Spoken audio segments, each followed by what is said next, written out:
Sunday Night Production. Strade Bianchi et Paris-Nice, la saison World Tour est plus que jamais lancée. C'est aussi le moment qu'on a choisi pour lancer la saison 2 de Full Gaz, le podcast des vrais gaziers. Full Gaz, plongez dans l'actualité du cyclisme professionnel avec la tête dans le guidon. Salut les amis, resserrez vos chaussures, rentrez les épaules et gardez la tête dans le guidon. Bienvenue dans le podcast Full Gaz, présenté de LTDG depuis le Paris-Nice. Comment ça va, Grégoire? Présenté par LTDG, par deux LTDG. Mais oui, par LTDG, Stroligno et Grégorito. Vous venez de retour cette année pour les podcasts, je suis vraiment content de reprendre. Mec, ça m'avait manqué de faire l'intro, genre Moi resserrez aussi. vos chaussures et de vous garder la tête dans le guidon. J'ai des petits souvenirs, ça me rappelle le Tour de France. Là, on a tout commencé avec PE et toute l'équipe de Sunday Night. Et franchement, je suis content d'être là. Et toi, Grégoire? Bah écoute, trop content, pour tout vous dire, on est à Flins-sur-Seine, à quelques kilomètres du départ de la première étape de Paris-Nice. T'es allé courir en plus ce soir Je suis allé faire un petit tour à Flins-sur-Seine, mec. Et alors, ça fait rêver? Ça fait rêver personne. En plus, c'était de nuit, donc j'ai pris que la départementale, c'était pas du tout sexy. Mais on n'est pas là pour parler de ça, on est parlé pour parler vélo, tu vois. Pour parler Biclou. Et d'ailleurs, on est là pour toute la saison, là, jusqu'à fin octobre, début novembre. Rendez-vous tous les lundis soirs. On se retrouve tous les lundis soirs pour vous faire partager toute l'actu du cyclisme et tout. Les aventures de LTDG, parce qu'en fait il se passe des trucs qu'on n'a pas le temps de raconter dans les Comme vidéos. par exemple le deuxième but de Lens en direct à la télé. Ouais, il y a le match de foot, Grégoire est plus concentré sur le match de foot que sur le podcast. Et fervent supporter de l'OL, on se prend une petite raclée, mais on parle de vélo. Et du coup là on est sur le Paris-Nice, il se passe tous les jours des trucs incroyables. Genre aujourd'hui j'ai essayé de filer ma veste à Primoz Roglic, je me suis pris devant et on n'a pas le temps de le raconter. Du coup on va profiter de ce podcast, en plus de raconter toute l'actualité du cyclisme, pour parler de nos aventures sur les paddocks et dans le monde du sport, sur nos événements. Voilà, c'est ça le mood, c'est vraiment de cette année on va parler des expériences qu'on vit sur le terrain au plus près des professionnels. D'ailleurs, pour ramener le match de foot au podcast, petite anecdote, j'ai eu un message de Kenny Molly, le coureur de la Van Rissel-Roubaix, qui m'a envoyé un message parce que j'ai vu qu'il avait mis que c'était Lens pour l'OL et lui il est du Nord, il est pour Lens, il a dit qu'il allait nous défoncer et c'est bien parti du coup. Parce qu'il y a 2-0. Il y a 2-0, ouais, et que Kenny Molly, le puncher de Van Rissel-Roubaix, est pour Lens aussi. Kenny Molly, si t'écoutes ce podcast, on se donne rendez-vous sur un terrain de foot parce que du coup on va prendre la revanche là.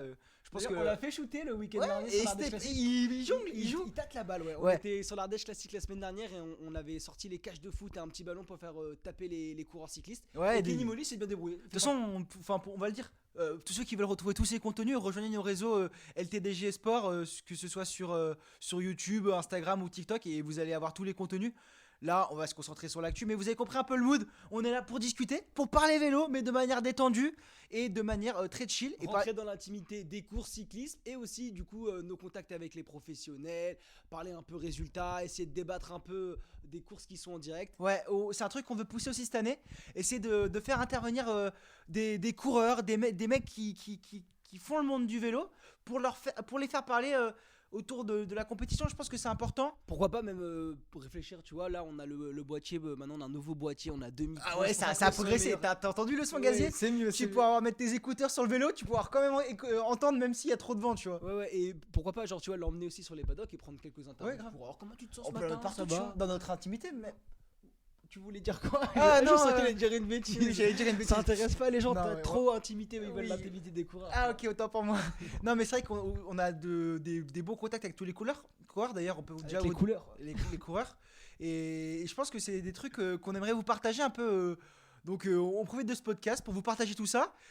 Autour, avec le squelette, ça va être l'actualité cyclisme. Et après nous on va broder parce qu'on est beaucoup sur des événements, donc on va pas pouvoir être très précis sur toutes les courses. Par contre les courses qu'on fait on va pouvoir être vraiment précis. Et là aujourd'hui on est sur le Paris-Nice. On est sur le Paris-Nice, mais on peut juste revenir déjà, je pense, sur ce premier épisode sur les Strade Bianchi qui ont eu lieu hier, tu vois, c'était la première grande classique Grégoire. dans le tour. Oui, mais tu vas trop vite. On a des. T'as pas lu le script, Grégoire? Jingle. T'as pas lu le script. Jingle, c'est les résultats en deux spi. Les résultats en deux spi, hommes et femmes, avec d'abord les Strade Bianchi. Ce samedi, le retour des monuments. Certains diront que c'est pas un monument. Tu lances un vrai débat déjà en disant ça. Monument ou pas monument? Mais je pense que tu vois, ils ont voulu se prendre pour un propose qu'on en monument. parle dans le deuxième point. D'abord, on va T'as lancer pas- un résultat. T'as pas lu, Grégoire, le script? Quoi? T'as pas lu le script? T'as pas lu les C'est une bonne situation, ça, script. J'ai pas la ref. Je ne pense pas qu'il y ait de bonnes ou de mauvaises J'ai situations. pas la ref. Bon, du coup, t'as cassé l'ambiance, on va envoyer les résultats. Strade Bianchi-Fan, Grégoire, toi qui as révisé. La haute Kopecky qui s'impose en costaud. L'année dernière, on se souvient, elle s'était battue contre sa coéquipière Demi Vollering. Elle avait perdu au sprint. Cette fois-ci, Demi Vollering a joué le rôle d'équipière. Elle s'est sacrifiée pour sa leader. Et elle s'est bien imposée devant une Elisa Longo Borghini qui a réussi à tourner la roue de la haute Kopecky le plus longtemps. Et puis Demi Vollering va quand même faire 3ème au final de cette course. Ouais, c'était une superbe course. D'ailleurs, on va se le dire, moi j'ai préféré la course femme que la course homme. Comme tout le monde. Mais bon, là on est pour dire les résultats en deux spies, à chaque fois on parle trop, donc je donne les résultats et après on va faire une analyse focus, surtout qu'on a une actu spécialement pour les femmes, donc autant qu'on en parle. Bah grave. Allez, Strade homme, c'est qui les résultats?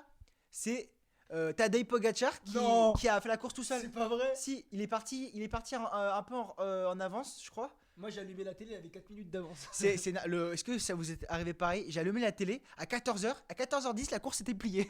En plus, cette année, il n'y avait pas la course en intégralité sur Eurosport. Donc, vraiment, au début de la course à 15h10, on était dans la voiture justement entre Lyon et Paris pour aller au Paris-Nice. Là, j'étais milieu d'autoroute. Je me dis, ouais, ça va me faire la fin de mon trajet et tout. Et au final, il attaque. Et après, on s'est. Sous le nez. Sous le pif l'après-midi devant l'Estrade. Il était tout seul devant. Du coup, qui c'est qui gagne derrière Pogacar? Qui c'est Ah, mais mec, grosse surprise. Une grosse surprise, mais en même temps, mec. quelle course! Il a fait une super course, il a chuté et il prend quand même la deuxième place. Franchement, vrai gazier. Et en vrai de vrai, j'étais surpris de le voir à ce niveau-là et puis de le voir à cette place-là. Tu vois, dans cette équipe, j'attendais plus un Quinn Simons. Me raconte pas ta vie par contre. C'est un peu le but. Non, Ah oui, c'est le but du podcast. Est-ce qu'on peut prendre une voix suave quand tu dis genre voix de développement personnel maintenant? Tu vois, Tom Skynes, je l'imaginais pas à ce niveau-là. J'avais regardé ses performances, tu vois. Franchement, avant de devenir millionnaire. Non mais donc Tom Sky qui fait deuxième, donc qui gagne parce que pour moi Pogacar c'était au-dessus. Et troisième Maxime Van Gils qui fait une super saison. Mais encore une surprise. En vrai, ils font une super saison la Lotto Destiny. Ouais, et surtout sur des terrains où on les entendait pas. D'habitude c'est une équipe de classique plutôt. Et là même sur c'est lequel le petit jeune Lennart Van Etvelt qui gagne l'UAE Tour. Heureusement que Grégoire à la bonification. Le gars, quand même, Lennart Van Etvelt, on n'en parle pas assez. Le mec, il a fait une stratégie Pro Cycling Manager. Il est parti dans l'échappée prendre des bonifications. Il a gagné au sommet. Et du coup, à la bonification, il gagne le Tour des Émirats Arabes Unis devant Ben O'Connor. C'est fou en vrai comme strat. Moi, j'ai kiffé. On en reparle dans le focus, la deuxième rubrique. Là, je te propose qu'on donne le résultat de la première étape du Paris-Nice avec une victoire de Olav Koy. Au sprint, je tiens à dire Grégoire que ça arrive pas souvent. Je tiens à le dire, je vais le dire. J'avais dit Lotte Kopecky, Tadej Pogacar et Olav Koy, c'était mes 3 pronos du week-end. Les 3 ils ont gagné. Et j'ai posé 0€ sur Paris Sportif. N'avez pas parié. Ça a été chaud parce que normalement on est très nul en pronos parce qu'on met trop d'affect, je pense. Tu vois, t'es là, on veut toujours voir un Français gagner ou un coureur qu'on aime bien. Là, on est pragmatique, là, tu vois. On veut faire des on parie pas, hein, mais on veut faire des sous, tu vois. On veut avoir des. On est là pour les chiffres, on est là pour le putain clic sur les réseaux sociaux. Mec, on est là pour que les gens. Objectif 100% de bons pronos sur Paris-Nice. Mais voilà, du coup, Olav Koy qui gagne la première étape du Paris-Nice devant Matt Pedersen et Laurent Spitty de la Groupama FDJ. Mec, il marche fort. Il a déjà gagné en World Il Tour. roule fort parce que tu sais. C'était mais c'est une expression en fait. Quand on dit tu marches fort, ça veut dire qu'en ce moment il. Autant pour moi, je connaissais pas. Mais alors le truc c'est que tu connais pas beaucoup le vélo et. Bref, et très bon top, très joli top 10 de Sandy Dujardin, l'Ardéchois, lui, l'enfant du pays, l'enfant du peuple, qui fait 9ème. Après un superbe travail toute la journée de nos amis de la. En vrai, la journée d'aujourd'hui sur le Paris-Nice, magnifique. La totale. Ouais, la totale c'était une journée magnifique avec Burgodo dans l'échappée. Bon, il s'est fait un peu avoir, il voulait le maillot à poids, il était pris en cisaille entre 2 IF. Mais oui, franchement, en vrai, ils ont fait quoi? L'échappée. Ensuite, ils font l'attaque avec Anthony Turgis. 10 derniers kilomètres, voilà. Anthony qui attaque à 10 km de l'arrivée. Ensuite, ils font top 10. On peut dire qu'ils ont fait la totale. Mais c'est par rapport à leur nom, Total Energy. Faut que j'appelle le docteur juif. Ceux qui ont la rêve, vous êtes des bons. S'il y a trop de rêves, dites-le nous. Ouais, non, mais en vrai, magnifique journée de la Total Energy qui ont couru comme il nous l'a dit en fait après la course dans l'interview qu'on a fait pour la vidéo là pour Eurosport. Ils ont couru comme ils aiment faire à la Total. Ça veut dire qu'ils sont allés devant, ils ont fait la course. Et puis il nous a donné aussi une petite info en fait. Anthony Turgis, c'est que si demain c'est sprint massif, ce sera pour Turgis. Et là que c'était vu que c'était sprint en boss, c'était pour Sandy Dujardin qui vient chercher un top 10, c'est cool. Et moi j'ai juste une question, c'est quand que la Total Energy lance son équipe féminine? Les Total Space Energy. Ce serait énorme. Rien que pour le coup de com. Rien que pour la com. Nous on balance des idées, tu vois. Voilà. Moi je suis prêt à sponsoriser. Je sponsorise. Je mets le TDG sur le maillot là. Toutes les meilleures genre. Bon, je te propose qu'on a lancé les résultats, on s'est pas mal attardé, on se lance sur la deuxième rubrique, le focus. On est en Italie, là on est à Sienne, t'entends pas là, pizza, tout, il y a le soleil qui se lève, Ah ouais. La paella. la météo pluvieuse.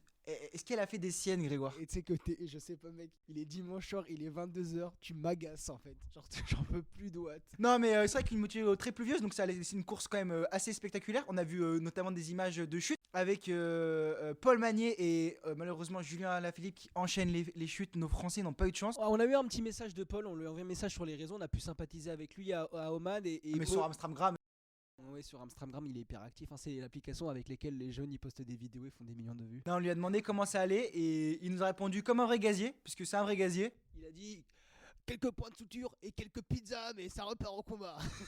Moi je me colle le doigt de pied contre la chaise, je pleure 3 jours. mec, arrêt maladie direct. Non, en vrai, c'est bien. Julien peut être aligné au Tirreno Adriatico. Il va donc prendre le départ de- Mais c'est ouf que tu vois, quand il y a des mauvaises énergies, comment tu peux accumuler les chutes. Julien, c'est déjà la deuxième fois de la saison qui tombe. Ouais, et puis les polémiques avec Mario Rousse, Patrick Lefebvre. C'est pas le meilleur D'ailleurs, début il était là, il était en pull-up total au milieu du paddock ce matin, courageux. Mais en vrai, je pense, enfin, il va rien se passer. On n'est pas au football et on a de la chance. Ouais, mais en fait, c'est des comportements qui se rapprochent trop du foot et qu'on n'a pas envie de voir sur le vélo, donc on va même pas en parler parce que j'ai pas envie que ça fasse de polémique. Juste, bah, On en a parlé sur nos raisons, on a fait une Voilà. vidéo, on disait ce qu'on allez, pensait. allez voir ce qu'on veut penser. Juste, ça a rien à faire ici. On veut pas que notre En sport fait, devienne. juste pour clôturer, pour quand même pas laisser les gens comme ça, c'est juste que pour nous, pour LTDG, là je parle pour nous deux, Antoine, je pense que tu es d'accord, je prends un ton sérieux. En vrai, il y a des choses qui peuvent être vraies ou fausses, mais juste il y a le grand public qui doit pas le savoir, ça doit rester dans la sphère privée. Et tu peux pas mettre comme ça la vie de ton coureur en attaquant en plus sa famille sur la sphère publique et dans les médias. Je pense que tu as tout dit et de toute façon, il y a juste, c'est la sphère privée. On en a rien à faire de ce qui se passe, ça regarde personne. Et à quel moment un patron, parce que Lefebvre est patron d'une entreprise, attaque son employé, Julien Alaphilippe, sur le terrain privé comme ça. Ça n'a rien à faire dans le monde du vélo. C'est d'une autre époque, c'est plus d'actualité. Enfin, en 2024, tu devrais même plus voir ça, quoi. Voilà, à côté de ça, du coup, Julien qui est encore tombé sur l'estrade après être tombé sur Liet Newsblad ou Lumlout. C'est la même chose. Loop. Ouais, et du coup, C'est la même chose, c'est Loop et Newsblad. voilà, mais vu que c'est tellement long que je m'en souviens plus. Tu vois. Et du coup, voilà, Julien qui enchaîne les mauvaises. Beaucoup de chutes, hein. On a vu aussi, on parle beaucoup des Français ici, vous savez, on est chauvin. On a vu Bastien Tronchon, d'ailleurs je crois qu'il fait 26 ou 36. Ouais, ça, il quelque a, chose il a comme ça. cassé son guidon. Il a cassé sa manette à droite, la manette pour passer les vitesses, il avait plus de frein arrière, plus de vitesse, et il a quand même fait genre 26 ou 36, je sais plus. C'est énorme. Bastien, c'est une course qui le fait rêver et on voit qu'il On marche l'avait bien. vu en Ardèche, ouais, il avait l'air motivé d'aller là-bas. On sait qu'il a la maladie de Raynaud, donc il a du mal quand il fait froid, ça lui bloque un peu les muscles, et du coup il était impatient de retourner au soleil. Et Et là, là, bloqué dans le final ouais, à Sienne, il à pleuvait, Drôme. Mais il pleuvait pas le jour de la course, il y avait plu avant et après. Et en vrai, ça avait un peu séché vu qu'il avait fait beau. Mais ouais, donc voilà. Pas mal de chutes, hein, on en oublie sûrement énormément qui sont tombés et qui ont eu des problèmes. Bah, notamment Tom Sky qui fait 2, il est tombé. Hein. Ouais, mais il a pas eu de problème du coup s'il fait 2. Non. Mais voilà, à part ça, moi je propose qu'on repart surtout sur la démonstration de Pogacar. Il n'y a pas grand chose à dire, donc on va pas s'éterniser. Juste voilà, 80 km J'ai d'échappée. envie de te poser une question juste. Qu'est-ce que tu penses d'une surdomination d'un gars comme ça dans le vélo? Est-ce que c'est même bien pour notre sport ou pas? Et bah, moi, Pogacar, c'est quelqu'un un coureur que j'adore sa manière de courir. On n'a jamais eu l'occasion de lui parler ou de le croiser. De toute façon, c'est des mecs qui sont tellement médiatisés qu'il en aurait rien à faire que nous, faut être réaliste. Mais j'ai l'impression que c'est quelqu'un de bien, c'est un enfant, il joue, il s'amuse, mais il est tellement au-dessus. Et Tom Pitcock l'a très bien résumé, c'est qu'il a dit cette phrase à 80 km de l'arrivée, Pogacar a attaqué. Il a attaqué comme si on était dans le groupe Eto. Ouais. Et en gros, il est parti. Et tu le vois après, sur la course, il déroule, il se met au seuil parce que derrière ça court comme des cadets parce que personne ne veut faire le travail pour rouler sur Pogacar. Donc Pogacar, forcément, il prend de l'avance. Ça attaque à droite à gauche. Et il a le tapis rouge jusqu'à Sienne. Et derrière, il doit se mettre au seuil. Donc il doit même pas être dans le rouge. Et puis à l'arrivée, il célèbre tellement de temps, il repart peut-être 2 minutes sur la célébration. Non, mais c'est juste qu'il a ralenti dans le final. Il pédalait même plus. Il lève le vélo sur la ligne. Il arrive comme avec 2 minutes 20 d'avance. La célébration, il lève le vélo sur la ligne à la Philippe Gilbert. J'ai kiffé. Ouais. J'étais là en mode devant ma télé. Je fais bon, ok. Il peut faire ce qu'il veut. Et j'ai vu sur les réseaux Van Der Poel qui commente sous la photo de Pogacar, fait putain mec là tu me fais peur. Ouais, c'est ouf. Hein. Mais même Pitcock, du coup, pour revenir à Pitcock, t'as vu sur son profil Instagram et même en interview, il fait juste what the fuck quoi. Juste qu'est-ce qui s'est passé. Je pense que personne n'a compris. Et je pense que tout le monde regarde le classement, on en le voit une place. Genre Benoît Cosnefroy, premier français, il fait 6. Il dit moi j'ai fait 5. Ouais. Pogacar il était hors Oui, on a catégorie. croisé Son pote Bastien. Bastien, ouais, on a croisé Bastien, un pote de Cosnefroy qui nous a dit que Cosnefroy, tout le monde est arrivé. T'as fait 5, il fait non, j'ai fait 6. Je fais, mec, Pogacar, il compte pas, il est hors classement. Alors déjà, il y a beaucoup de... Rien que sur la longueur d'Estrade Bianchi cette année, plus de 215 km. En vrai, la course, elle est tellement dure et les écarts, ils sont tellement hardcore que avoir rajouté genre 25 km, je sais pas à quoi ça sert, le résultat aurait été exactement le même. Et Bien envoyé ça. bah ouais, mec. Et en vrai, je pense qu'ils ont eu un truc de se dire on va devenir un monument en rallongeant la C'est la course. course et au tout. monument, je suis d'accord avec toi, c'est être à tout prix un monument, rajouter des kilomètres. Mais bon, là, les Mec, 25 quand tu vois kilomètres, les écarts et l'état des coureurs à ça suffit l'arrivée, largement. à part Pogacar qui était tranquille à l'arrivée. Oui, ils arrivaient éclatés. Et d'ailleurs, ils l'ont très bien dit sur Eurosport, c'est que en fait, cette course, tu vois, Milan-San Remo, c'est 300 bornes, mais tu termines Milan-San Remo, t'es tranquille. Même si t'as pas fait les. Enfin, t'arrives tranquille. Alors, la course commence au pied de la Cipressa. oui, c'est Là, ça. non. La Strade Bianchi, même en 190 bornes, t'arrives complètement séché. En fait, moi Donc ça suffit. Je t'avoue qu'en En fait, c'est regardant la course, c'est la course à l'extrême. Les 20 bornes de 25 bornes, 30 bornes de plus, je sais plus exactement combien ça faisait avant, j'ai pas compris le concept. Genre, j'ai pas vu à quel moment ça apportait quelque chose à l'aspect sportif. On parlait des France tout à l'heure, et j'ai envie d'inventer la reprise, la dédie.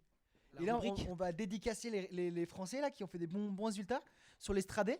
Lenny Martinez, mec. Lenny Martinez qui fait 8ème. Lenny Martinez qui fait un début de saison XXL. Le mec, enfin, waouh. Jusqu'où il peut aller en fait. Il faut pas lui mettre la pression. Il a que 20 piges, qui kiffe, qui prenne son temps. Mais moi, wow. je vais te dire, je trouve ça déjà bizarre qu'il soit aligné genre comme au Grand Camino sur les mêmes courses que Gaudu, parce que du coup, au sein de leur même équipe, là, alors ils sont soudés. Ils confondent. Voilà, donc c'est une vraie famille et tout. Quand t'es au sein de la FDJ, les retours qu'on a et tout ça, grâce à des partenaires, on a pu aller un peu dans les insides. C'est très familial, tout le monde s'entend bien. Mais même du coup, sur l'extérieur, tu vas jeter un peu d'huile sur le feu de polémiques qui vont confronter Lenny à Gaudu. Alors que parce que déjà en plus c'est une spécialité française. Dès qu'on voit un grimpeur à la Groupama FDJ, on dit qu'il va gagner le Tour de France. Mais gros, on en est même pas là. Il est même Oman, quand il y a Paul Magnier qui commençait à gagner la victoire, il y avait des gens en France d'un pote qui était dans un journal parisien et qui disait est-ce qu'il va gagner le Tour de France. Mais enfin, alors t'imagines un mec qui est grimpeur quand t'es en dehors. Paul Magnier sprinter, je le rappelle. Ouais, nous on est dans le vélo donc on comprend ça, mais dès qu'il y a un Français qui marche, alors en plus là si c'est un grimpeur qui va bien en chrono, tout le monde va dire il va gagner le Tour de France. Ne nous mettons pas la pression. Oui, juste déjà il va faire la Vuelta cette année. Et moi ce que je trouve aussi bizarre dans ce que tu dis, c'est que Gaudu, qui est censé être le leader incontestable et incontesté de la Groupama FDJ, est aussi aligné sur la Vuelta à España en tant que sur le papier, en tant que coéquipier de Lenny qui sera leader. Et du coup, en fait, et là ce que je veux dire, c'est à quel moment c'est cool, je suis hyper content. Mais c'est-à-dire que potentiellement on place déjà Gaudu genre sur le même piédestal que Lenny, alors que Lenny a que 20 ans et je pense qu'il faut lui laisser le temps, même s'il a déjà porté le maillot rouge sur la Vuelta. Alors qu'en vrai la Vuelta pourrait très bien convenir à Gaudu, il l'a déjà montré parce qu'il a une édition, il a gagné 2 fois. Est-ce que Gaudu est fait pour gagner le Tour de France? Bah, je pense qu'une Vuelta pourrait mieux le correspondre. Voilà, on est d'accord. Et puis quand tu vois avec peu de chrono, il faut arrêter de se leurrer, de se faire quoi. Faut voir le niveau qu'elle est sur le Tour de France. Qui peut gagner Vingegaard? Non, d'abord, avant de gagner Pogacar, qui peut gagner Vingegaard sur un tour? Lenny Martinez. Toi, j'ai envie de te frapper là. Je vous jure, j'ai envie de l'égorger. Non, justement. Et je pense que, voilà, on l'a vu d'ailleurs sur au Grand Camino. Vingegaard, il fait premier de très très loin. Et d'ailleurs, on dit, oh, Lenny, il fait 2 proche de Vingegaard, derrière Vingegaard. Mais en fait, Vingegaard, c'est comme Pogacar sur l'estrade, il faisait la course tout seul. Hein. Il a gagné 3 étapes sur 4. On en était au bon résultat français sur l'estrade. Donc on peut dire Benoît Cosnefroy, Lenny Martinez et Christophe Laporte qui rentre dans le top 10. Je suis très content pour Benoît parce qu'on l'avait croisé sur Bessèges. Il avait l'air un peu. C'était un peu dur le début de saison à Bessèges. Finalement, il a gagné à la Provence. Il gagne la Provence. Et là, tu vois le cri de joie qu'il fait quand il gagne la Provence, ça veut tout dire en fait. Ouais. Il était en manque. Libéré, il avait besoin de gagner. C'est un winner ce gars. Et là, ce bon résultat sur l'estrade, je pense que ça va le motiver. J'ai pas son programme. Il va faire quoi, les Ardennaises, non, je pense, à mon avis. Oui, j'imagine, oui. C'est les courses qui lui correspondent. Du coup, en avril pour les Ardennaises. Et ouais, non, content pour lui. Et à noter aussi le top 10 d'un Français qui n'est plus d'une surprise, Christophe Laporte, qui fait top 10. Je pense que c'est. Ouais, mais quand même sur un profil aussi vallonné et montagneux, vrai. Quand tu vois le top 10, mec, il y a presque que des grimpeurs ou des punchers. Et il y a Christophe Laporte qui vient qui fait 10ème. Il est monstrueux. Puis même, tu le voyais sur les classiques en Belgique là, au début de saison. Il y a des moments où tu sens que tu vois, il peut gagner. Hein. Alors lui, il est souvent là en second couteau si jamais ça arrive au sprint, si ça se regroupe. Mais ouais, très fort. Et on a de plus en plus de bons coureurs en France. Il y a les Belges, on a parlé des Van Gils, des Lennart Van Helvete, des Arnaud Delis là, qui qui performent, même si Arnaud galère un peu en ce début de saison avec sa chute sur Kuurne-Bruxelles-Kurn. Mais on a des bons coureurs côté français, il faut pas leur mettre trop de pression, tu vois, genre Ouais, il y a pas faut mal les de laisser Français. tranquilles, faut Ouais. le laisser tranquille. D'ailleurs, on l'a vu avec Paul, tu vois, sur sa première course en France, du coup, en Ardèche. T'as vu tout le monde qui l'a arrêté, tout, c'est vraiment quelque chose de nouveau pour eux. Il faut pas leur mettre la pression. Ils sont de plus en plus jeunes, ces gars qui performent, mec, ils sont plus jeunes que nous maintenant. Ouais, c'est pour ça qu'il faut pas leur mettre la pression. Mais par contre, c'est des bons. C'est des mecs, tu vois, Ouais, ils sont cool. Tu sens que c'est une nouvelle génération. Ouais, cool. ils veulent bouger le monde du cyclisme, tu vois. Et c'est marrant parce qu'avec Paul et Antoine, Paul Magnier et Antoine Hubert, on l'a très bien ressenti à Oman, tu vois. C'est un peu ce même mood. Alors nous, malheureusement, on n'est pas pro, même si on aurait rêvé, mais tu vois, on est dans ce mood. Vas-y, on veut bouger le vélo, on veut rendre ce sport frais, on veut jouer au vélo, on veut rigoler du vélo, on veut avoir du fun dans le vélo. Et ça, c'est quelque chose que tu retrouves chez ces jeunes. Et ça fait vraiment plaisir d'être dans ce même mood et de nous. Même génération, mec. Même Eux, génération. ils le font sur la course et nous, on essaie de vous le retranscrire via ces podcasts, via Les réseaux sociaux. les réseaux sociaux là, mais c'est un enfer. Moi, je vais pas plus d'une heure sur TokTok. Tu sais, il va toute la journée, moi, mon enfant, il scrolle sur les réseaux sociaux comme ça. Non, mais je rigole, mais justement, c'est l'idée de donner envie aux gens de faire du sport et d'aimer le sport et d'aimer le vélo, quoi. Enfin bref, on s'éparpille, voilà un peu notre Ça résumé va des être le Stradé. mood de Fullgast finalement cette année. Ça va être parler de l'actu du vélo et de se laisser un peu glisser. Et parfois de faire des contenus un peu qui cartonnent sur les réseaux sociaux, donc tu sais, en mode développement personnel. Moi, je vais à la salle tous les jours. Et on clip et on fait 1 million de vues. Vas-y, mais arrête de raconter des bêtises. Comment il s'appelle Viens, le on passe à la rubrique 3. Comment il s'appelle le mec qui fait ça Oussama Arama, Oussama Hamar. un truc comme ça, je Un crois. truc comme ça alors. Bientôt, mettez du podcast. Bref, on passe à la rubrique numéro 3, une toute nouvelle rubrique qu'on a décidé de mettre parce que on est au plus près des coureurs et des événements sportifs et on voulait vous emmener dans les coulisses de LTDG. Donc, c'est les coulisses de LTDG tout simplement parce qu'on n'avait pas d'idée pour le nom, quoi. Peut-être que les meilleurs noms sous la vidéo qu'on fera pour promouvoir le podcast là sur Instagram et TikTok, le meilleur nom, il pourra peut-être renommer cette Merci, gros, tu preview, viens si de tu me veux. faire penser qu'il fallait que je scripte, que je monte et que je tourne la vidéo pour le podcast juste après alors qu'il Et qu'il est dimanche soir, il est 22h20. Bonne nuit. Bonne nuit. Bon allez, les coulisses des TG, on va reprendre là où on en est parce que c'est l'actu, c'est full gas. Du coup, on va rester dans le full gas, dans ce qui se passe. On est sur Paris-Nice, on va pas revenir sur Oman. On vous invite à aller voir nos vidéos YouTube où on a résumé tout ça. On a fait des vlogs à Oman et là vous avez toutes les infos. Mais on va parler de Paris-Nice. On est du coup arrivé sur Paris-Nice hier et aujourd'hui on a fait le départ dimanche. Avec la victoire du coup comme on l'a dit de Olaf Koy qui était notre prono. Je le répète parce que souvent on nous a dit qu'on n'avait jamais les bons pronos. Là ce week-end on a eu 3 bons pronos. S'il vous plaît pour ma fierté personnelle. Très fort. Ouais, du coup, l'étape qui était entre les Mureaux et les Mureaux, Les Mureaux c'est vraiment dans la banlieue parisienne quand t'es dans les Yvelines. 100% Yvelines l'étape et comment vous dire la région un peu vallonnée. Là il n'y avait pas de vent aujourd'hui mais quand il y a du vent ça doit souffler fort et surtout gris avec de la pluie quoi. Ouais, honnêtement, on a pris un Airbnb, tu vois, je me demande qui prend des Airbnb ici à part pour Paris-Nice, tu vois. Ouais, mais je sais pas, en vrai de vrai, bon, on C'est n'est pas là cool, pour faire du- c'est pas cool. pas là pour faire du tourisme, hein. Mais si vous devez partir en vacances avec votre famille, votre Attendez copine, Nice, dans le Attendez Paris-Nice. attendez vraiment d'être dans le sud, genre. Mais du coup voilà, et une étape hyper cool et on a un tout Tu vas nouveau te ruiner format. un partenariat avec la région des Yvelines. Imagine, on signe un truc avec eux après. Pour promouvoir. Les Yvelines sponsorisent ce podcast. Et non, du coup, ce que je veux dire, c'est que on a été au plus près. Et nous, LTDG, en tant qu'LTDG, on a un nouveau concept sur les courses. On travaille avec Alex qui est est là en train de derrière. se brosser les dents, qui nous écoute. Et voilà, il est Tapis très sage. dans l'ombre. Alex, il a l'air d'aller se coucher. Hein. Alex qui est notre vidéaste, qu'on a un stagiaire cette année. Et du coup on a une force de frappe à 3 où en fait tous les jours on a une coulisse de 5 minutes, un petit vlog avec un petit objectif de la journée où on vit Un autour défi. de- Un défi. un défi, plus qu'un objectif, un défi, c'est vrai. Et ça sort le soir, ça fait entre 5 et 10 minutes sur YouTube.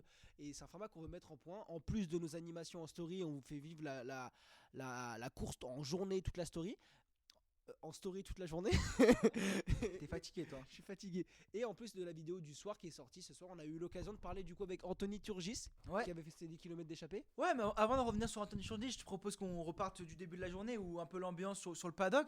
C'est vrai que ça se voit que c'est la première grosse course de la saison. Il y avait du monde de partout, c'est stressé. Et notre défi aujourd'hui, c'était de donner ma veste. En fait, on a fait une veste qu'on a peint et qu'on a marqué No Risk No Glory. C'est une phrase qu'avait dit Primoz Roglic.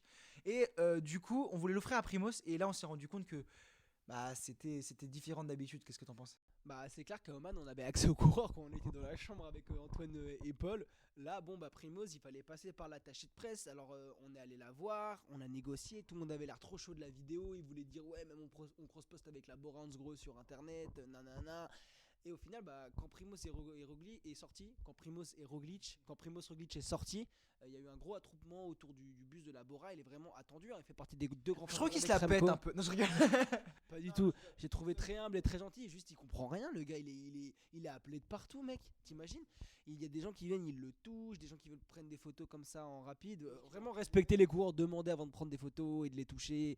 C'est. Ouais, le respect des coureurs. Ouais, vraiment, c'est pas des. C'est pas des objets, animaux, quoi. ouais, c'est des humains, des mecs. Et du coup, on a voulu mettre ce concept et au final, ça n'a pas pu avoir lieu parce que on l'a raté du coup au bus parce qu'il y avait trop de monde. Mais on lâche pas l'affaire et toute la semaine ça va être le goal de la semaine. En fait on a trouvé un objectif, tu vois, c'est un lindo, c'est une ligne de vie et on a fait marquer avec l'OL. Et du coup c'est une ligne de vie et de la semaine ça va être filé chaque jour un défi comme ça, tu vois. Par exemple demain on aimerait bien jouer au foot avec Remco, mais c'est des gars qui sont tellement demandés, tu vois, et c'est des courses où c'est tellement plus médiatisé que c'est moins possible et du coup ça va être cool à vivre.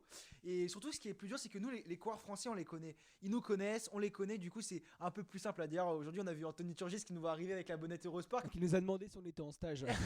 Il fait ouais les mecs ils ont trouvé la main d'œuvre pas chère. Facile, il a dit facile. Du coup c'est drôle d'avoir cette relation avec les coureurs, les En fait, Français. dès qu'ils nous voient, ils ont envie de nous vanner. Mais du coup le but c'est maintenant de l'internationaliser. Tu vois, on avait déjà réussi à le faire avec Emil Herzog à Oman qui est un coureur allemand de la Bora. T'es internationalisé avec un Allemand qui parle français en fait, donc tu restes en français. C'est vrai que ça. Hey Jacobsen, il y a un cross-post sur Instagram. On a un cross-post avec Fabio Jacobsen, le Je mec. t'ai pas dit, ce matin je me balade sur le paddock et tout, et là, Vlatipa que Oh. Jacobsen il sort du camion, M'en dis pas il me voit, il me fait un petit signe de main. Hello, how are you? Oh là. Mec, Jacobsen. Tu parles pas anglais, t'as Mais rien dû gros- comprendre. Mais j'ai rien compris ce qu'il m'a dit. Hello Ario, ça veut dire quoi? T'as quel âge? Non, mec, ça veut dire il fait beau aujourd'hui. Bah normal, c'est la course au soleil. Non, mais vraiment j'étais trop content. Ouais, qu'il fasse beau dans les Yvelines. Merci les Yvelines de sponsoriser ce podcast. le running gag. Mais voilà, donc ça commence. En tout cas, on est parti pour une semaine sur Paris-Nice. Lundi prochain, on va vous raconter tout ce qui s'est passé sur cette semaine-là. En attendant, les deux grands favoris, Roglic, Remco. Godu, qui fait 3 l'année dernière. Avant Godu, c'est Jorgensen. Jorgensen de la Jorgensen de la chaud, Visma qui a pris Leasebike. des bonifs aujourd'hui. Et a pris non, 6 non, secondes. Ça va être un beau duel toute la semaine. On va être en inside, on va vous faire vivre. Donc je vous invite à suivre ça sur nos réseaux. Et la semaine prochaine dans le petit podcast. Donc activez la cloche. Un petit prono peut-être. Un petit prono. Bah moi j'ai envie de dire Primoz Roglic, mais vu qu'il m'a foutu un vent aujourd'hui et que je suis un haineux, je vais dire Remco Evenepoel. Et s'il me met un vent demain, je dirais un autre. Moi je vais dire, moi de base, je pensais que t'étais pour Roglic. Bah bien sûr, c'est mon coureur préféré, frère. mais tu moi le je sais. suis pour, je pense que Remco va Mais gagner. Grégoire, en fait, Je pense que Remco a une meilleure équipe en chrono en fait. ouais, je suis d'accord, mais en fait le problème c'est que je t'ai pas demandé pour qui t'étais, donc Ah oui, c'est vrai. n'anticipe pas les questions. Moi, en tout cas, bref, pour un petit résumé, première étape de montagne au Montbrouilly, avec un double passage au Montbrouilly. À l'arrivée, on va faire une petite reco qui va sortir mardi. Ensuite de ça, on a le chrono par équipe. mardi. Ouais, mardi. Et ensuite, on a 2 étapes de montagne le week-end sur Nice, avant l'étape habituelle entre Nice et Nice. Donc on a un beau plateau aussi. On a donné le nom des 2 vainqueurs. Il y a énormément de sprinteurs alors qu'il n'y a pas beaucoup Arnaud d'opportunités pour Demar, eux. Brian Kokar, Olaf Koy, Groenewegen, Jacobsen, Kenny Deli, Groves. Ackermann. D'ailleurs, on a des petites news de Deli qui est tombée aussi sur Kurn. Et du coup, bah ça va pas très bien. Aujourd'hui, il est même pas dans le top 10 et tout. Ouais, il a pété quoi. Ouais, a mais pété, je pense il a qu'il est pété. pas- Bah, il est je pas- pense qu'il est en il train aurait de pas récupérer. pété au top de sa forme. Je sais pas. Ouais, non, je pense pas. Mais voilà, on est dans les coulisses, on vous dit à tout un peu. C'est un peu Radio Peloton, on vous dit les potins. Il y a Grégory Rito, là, il a refait ses ongles et voilà quoi. Oh là là. Bon, en Mais- tout cas, merci beaucoup d'avoir écouté ce premier. Non, mais c'est pas fini. c'est pas fini. Non, il me manque l'actu full gaz avec un E, Grégorito. On va analyser les strats des femmes. Vas-y, let's go. Du coup, l'estrade des femmes. Mais Grégoire, il veut trop pas parler des femmes. Du coup, à dire Oh, que- mais t'as vu pour qui tu me fais passer? Il me fait passer pour un truand, genre. truand. Non, mais on le dit cette année, c'est dur de tout suivre parce qu'on est beaucoup sur des événements. Du coup, les courses, on y est, on peut vraiment prendre l'ambiance, mais sur. Ouais, on prend le temps d'en parler et après on parle aussi des autres courses. Parce que moi, on a suivi les Strade Bianche. Ouais, moi, j'ai préféré la course femme déjà que la course homme Déjà, on s'est beaucoup plus amusé sur la course femme que la course homme. parce qu'il y a eu un gros duel. Il y a eu toujours un le gros le- duel, un gros duel. Oui, une belle bataille. Non, mais il y a une belle bataille et surtout un beau travail collectif de la SD Works avec Demi Vollering, mais il y a aussi comment elle s'appelle Casanieva Doma qui a fait Voilà. une super étape, une super course tout le temps. Mais en fait, Mais moi, elle est je chez crois que Canyon, c'est elle est pas chez. Elle est chez Canyon SRAM. Ouais, mais elle a fait une super. Ah ouais. Elle a fait quand même une super course. Quatrième. Et Elle se après- fait sauter sur la Mais ligne. surtout, je pense que elle a mal couru dans le sens où elle a trop donné, quoi. Elle était tout le temps à l'attaque. Et moi, j'adore cette cycliste parce que elle donne. Alors, souvent, elle en fait trop. Souvent, du coup, il lui en manque dans le final parce qu'elle a beaucoup donné. Là, elle a été énormément aidée par Elise Chabet. Et elle arrive quand même à aller chercher une 4ème place en étant hyper offensive. Donc, moi, je voulais juste saluer sa perf. Mais moi, je voulais saluer aussi la perf de Evita Music Top 10, hein. qui fait un top 10, qui termine 10ème. Franchement, beau résultat pour la française. Ça fait plaisir. Ça fait plaisir. Il n'y avait pas beaucoup des Françaises, hein. Il y a Léa Curigné qui fait 19ème aussi, qui pour sa première saison avec la FDJ Suez. Elle était chez DSM, ouais, elle vient d'aller chez FDJ Suez.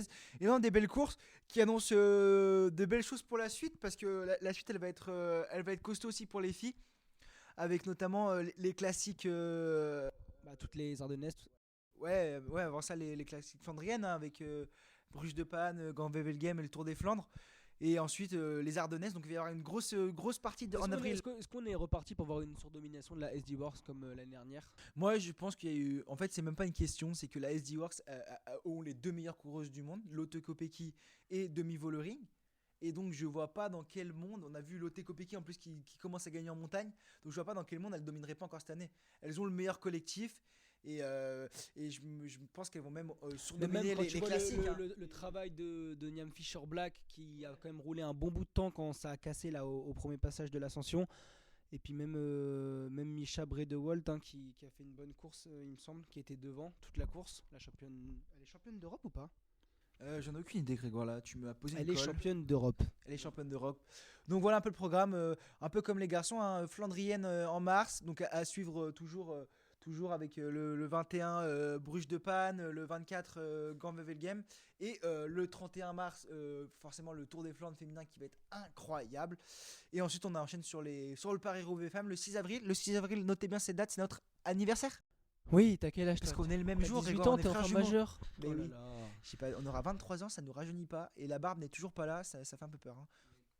Et ensuite, les classiques, du coup, Ardennaises classiques, Amstel Gold Race, La Flèche Wallonne et les Ardennaises de Chaesso, Liège-Bastogne-Liège. Et ensuite, le premier grand tour qui aura lieu le 29 avril avec la Vuelta Femenina. Et qui s'amènera, du coup, qui commencera vraiment juste quasiment au départ du Giro. Du Giro. Enfin, juste avant le Giro, ouais.